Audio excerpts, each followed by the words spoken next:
कावड़ियों के बेस में, मैं ये नहीं कहूँगा कावड़ियों के बेस में जिन लोगों ने हिंसा की है वो कैमरे पे है। एक सीआरपीएफ के जवान को मारा गया। आप बताइए क्या ये सब ठीक है? किस आधार पे इसको जो है गवर्नमेंट डिनाई करेगी?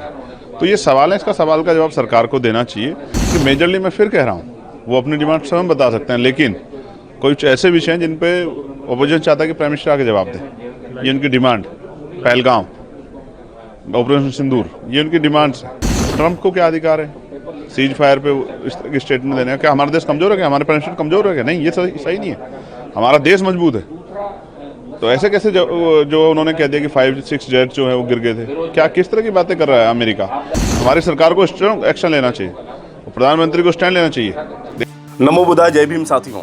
दोस्तों, जैसा कि आपने देखा कि किस तरह से मिर्जापुर में एक सीआरपीएफ के जवान को यही कांवड़ियों ने इतनी बेरहमी से पीटा था कि अगर इस जगह पर कोई और होता तो शायद उसकी जमानत नहीं होती। लेकिन आपको बता दें कि इन कांवड़ियों को ये योगी सरकार ने केवल 30 मिनट के अंदर ही इनकी बेल करा दी। हैरानी वाली बात यह है कि प्रयाग हिंसा में जो हिंसा हुई, क्योंकि ये घटना को अंजाम देने वाले खुद उत्तर प्रदेश पुलिस और आरएसएस के लोग थे, लेकिन बेवजह भीम आर्मी के कार्यकर्ताओं को पकड़कर ले जाकर पुलिस ने एनएसए लगाकर गुंडा एक्ट और गैंगस्टर एक्ट के तहत जेल में डाल दिया। अभी तक उनकी जमानत नहीं मिली और न जाने कब मिलेगी। लेकिन हैरान कर देने वाली बात यहाँ पर सामने निकल कर ये आ रही है कि एक सीआरपीएफ जवान, क्योंकि आप समझ सकते हैं कि एक वो जवान जो देश की रक्षा के लिए हमेशा खड़ा रहता है, उसकी इतनी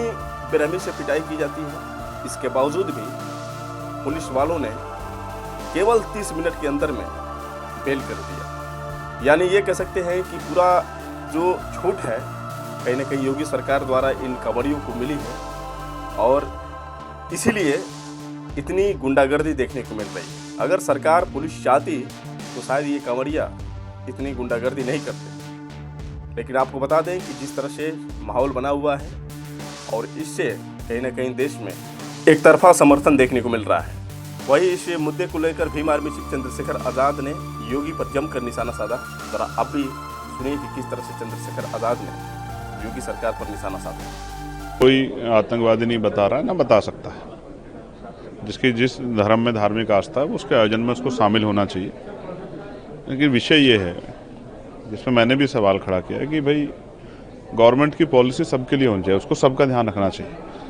कावड़ यात्रा में बहुत सारे लोगों की दुकानें बंद की गई हैं, बहुत सारे व्यापारियों को जो है उनका रोजगार जो है, व्यापारियों खुद की वो है कि व्यापार नहीं हो पा रहा है, उनका क्या होगा, उनके बच्चों का क्या होगा, उनके यहाँ जो काम कर रहे हैं लोग उनका क्या होगा।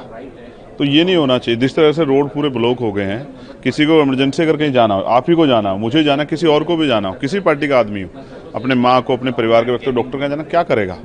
तो गवर्नमेंट को ऐसी पॉलिसी बनानी चाहिए जिससे कावड़ यात्रा भी संपन्न हो जाए और आम आदमी को परेशानी भी ना हो। अब देखिए 2 व्हीलर भी नहीं निकल पा रही।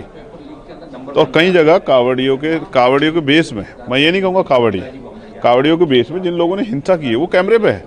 एक सीआरपीएफ के जवान को मारा गया। आप बताइए क्या ये सब ठीक है? किस आधार पे इसको जो है गवर्नमेंट डिनाई करेगी? तो ये सवाल है, इसका सवाल का जवाब सरकार को देना चाहिए। दूसरा, आज यहाँ ऑल पार्टी मीटिंग में बहुत सारे विषयों पर चर्चा हुई है, क्षेत्रीय मुद्दों पर चर्चा हुई है। हमारे यहाँ सड़कें खराब है, कोई गांव चले जाओ सब जगह सड़कें खराब है। सांसद एक निधि में मुश्किल से 20 गाँव की सड़कें बना सकता है, तो वो सड़कें बनेंगी कैसे?